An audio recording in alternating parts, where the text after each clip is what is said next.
শহীদ হলো 7 প্রকার। শহীদ কত প্রকার? যদি আওয়াজ দেয়া বলেন শহীদ কত প্রকার? আল্লাহর হাবিব জনাবে মুহাম্মদুর রাসূলুল্লাহ সাল্লাল্লাহু আলাইহি ওয়াসাল্লাম ডাক দেয়া বলে, শুধুই আল্লাহর রাস্তায় যুদ্ধ করতে গিয়া নিহত হলে যদি তাকে শহীদ বলা হয়, তাহলে আমার উম্মতের মধ্যে শহীদের সংখ্যা অল্প হবে। সুতরাং আমি নবীজি জানায়া দিলাম, আমার উম্মতের মধ্যে শহীদ হবে 7 প্রকারের। 1 নাম্বার হলো আল কাতলু ফি সাবিলিল্লাহ, যারা আল্লাহর রাস্তায় যুদ্ধ করতে গিয়া নিহত হবে তারা আল্লাহর রাস্তায় শহীদ বলে গণ্য হবে। 2 নাম্বার হলো যারা পেটের পীড়ায় নিহত হবে, ইন্তেকাল হবে।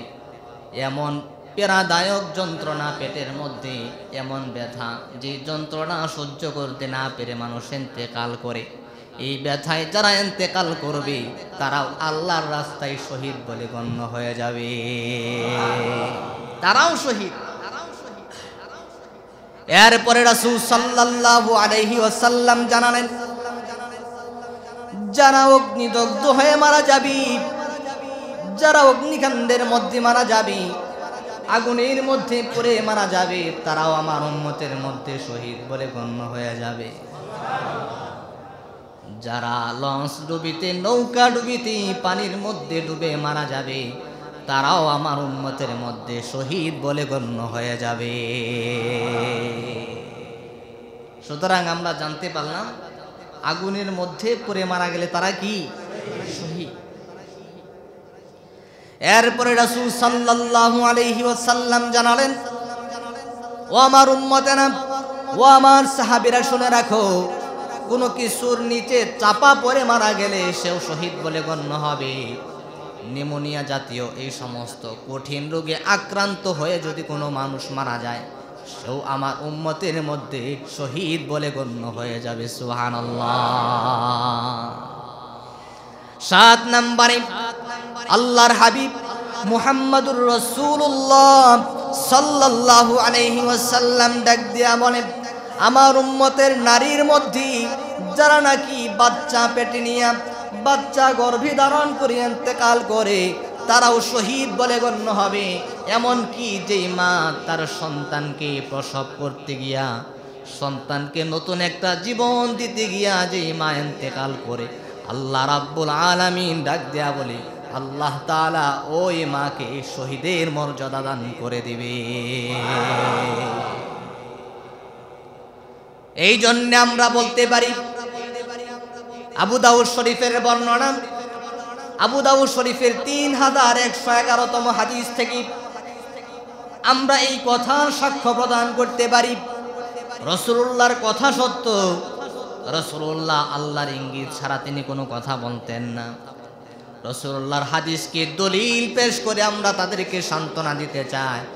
আমার যে সমস্ত মায়েরা, যে সমস্ত বাবারা উত্তরার বিমান দুর্ঘটনায় তাদের সন্তান হারিয়েছে, যারা তাদের ভাই হারিয়েছে, যারা তাদের ভাতিজা হারিয়েছে, যারা তাদের ভাতিজি হারিয়েছে, তাদেরকে আমরা এই কথার সান্ত্বনা দিতে পারি, আপনাদের টেনশনের কোনো কারণ নাই, চিন্তার কোনো কারণ নাই।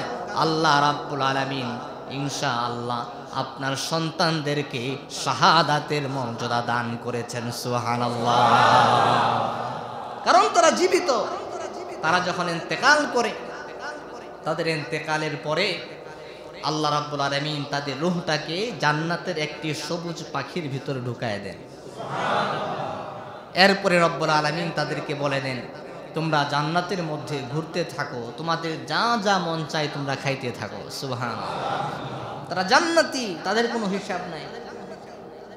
এমনকি তারা যদি এই অবস্থায় ইন্তেকাল করে, তাদের গোসলের কোনো প্রয়োজন নেই, তারা এভাবেই হাসর নাসিরে উঠবে। যেই কাপড় তাদের পরিধানে থাকবে, বিশেষ করে যারা আল্লাহর রাস্তায় শহীদ হবে, তাদের কোনো গোসলের দরকার নাই, ওই কাপড়ে ওই অবস্থায় তাদেরকে দাফন করা হবে। সমস্ত মানুষগুলো ল্যাংটা হয়ে উলঙ্গ হয়ে আল্লাহর সামনে হাজিরা দিবি, কিন্তু যারা আল্লাহর রাস্তায় শহীদ হবে তাদেরকে যে অবস্থায় কবরস্থ করা হয় সে অবস্থায় আল্লাহর সামনে তারা উঠবে।